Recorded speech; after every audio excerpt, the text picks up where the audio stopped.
So in example 3, they tell us to use a graph of f of x equals a cube root of x. So obtain the graph of h of x equals a cube root of negative x. So what is that negative going to do? Well, first, notice its location. It's inside with the x, which means it's that negative b value. So it's like having a negative 1 right there. So a negative inside tells us that it's going to be a reflection across the y-axis. I know it's a little weird that it's inside with x, but it's across the y-axis, but that's because x is changing signs. It means x is going positive to negative or negative to positive, so therefore it's moving left or right, which is going across that y-axis.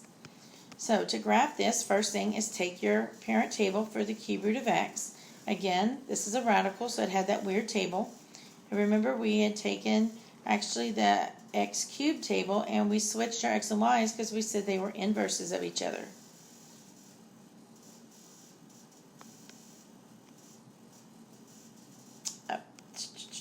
Sorry, so that's negative 1. There we go. I knew something was off there.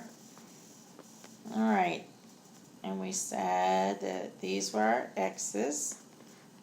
Excuse me, my y's. Alright, and so when we go to do this graph here,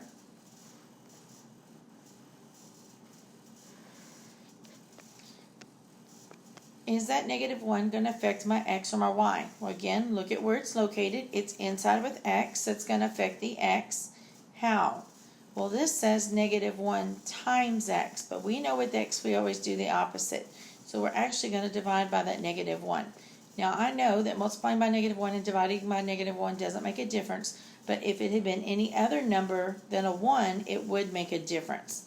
So, because it says multiplication, we're going to divide.